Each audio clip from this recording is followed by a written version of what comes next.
information on how that timeline has changed.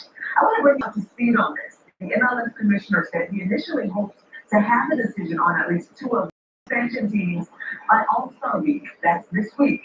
Two cities that have been at the forefront of this are St. Louis and Sacramento. But we've also seen Panthers owner David Tepper make a major push for Charlotte to win one of those spots.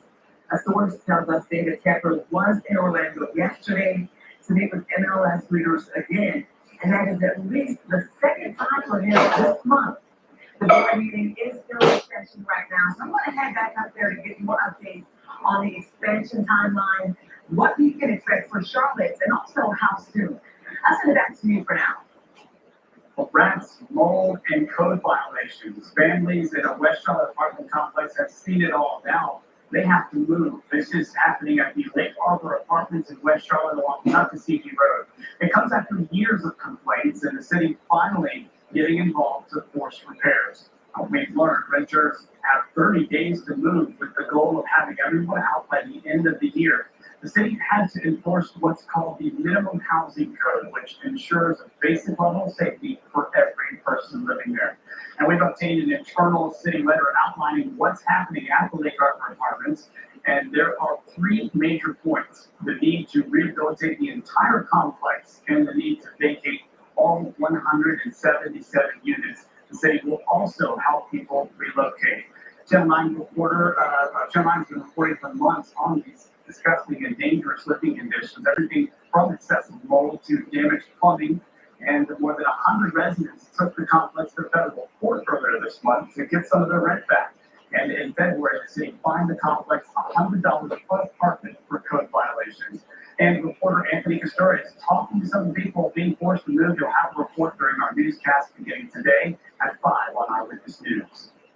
Breaking now at noon, Gaston County's emergency management is resigning. China. He wrote a scathing email saying officials aren't doing enough You're to right. keep them safe.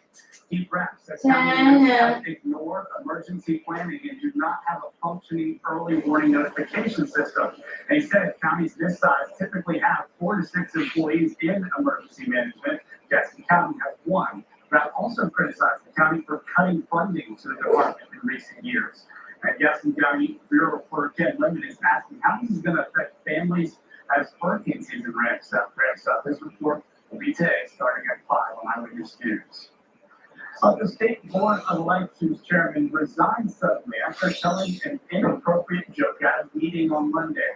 Now, there's fallout that could affect how you vote. And our government reporter Joe Bruno is here in the studio with us to break down why this resignation is creating a huge mess show. For the third time in 8 months, the chair of the State Board of Elections has resigned. The board is in disarray right now as it faces a crucial decision on what voter equipment will be allowed to be used in Mecklenburg County. Governor Roy Cooper's office announced late last night that Bob Portal has resigned from the board. Hello, everybody. Happy Thursday. A joke involving cows and sex at a conference attended by hundreds of people. That leaves more than 4 members and is scheduled to meet tomorrow to discuss what equipment county election boards can purchase for the 2020 election. There are 3 vendors up for debate.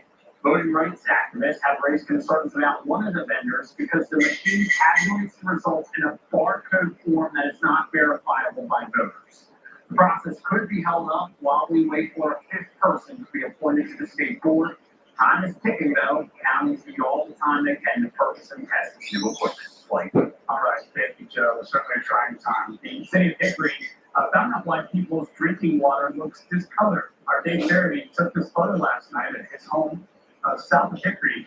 And the city says a 20-inch water line broke along Providence Mill Road. That 5 million gallons of water leaked because of it. The line has been fixed, and city workers there are flushing the system, and city staff says the discolored water should clear up by later tonight. A man was found shot inside a car on the I-85 connector ramp. This was the scene off North Tryon Street this morning. Police say that he was seriously hurt, but is expected to survive. They got a call about 1:30, but they are still trying to piece together when and exactly where this happened. Investigators believe that man may have been shot here on April Lane, then drove about a quarter mile to Interstate 85. So far, no arrests have been made. A mother and her boyfriend now charged in the death of one-year-old baby boy, and they'll go before a judge in less than an hour. And Jasmine Richardson faces felony child abuse charges. Mark Patton is charged with murder. The Chopper 9 flew over the Best Western on Woodlawn right after police arrived around 11 o'clock yesterday morning. They say the child was in distress. Hello, everybody. The baby to the hospital. They were too late. Another local town is asking people to register their Ring cameras with police. Matthews is in the planning stages of a partnership with Ring and the community, and they will not provide the cameras. They say if you already have one and register it, it could help them solve crime. The Midhill Police Department already partnered with Ring, and the app lets neighbors monitor activity, share crime and safety-related videos, pictures, and posts.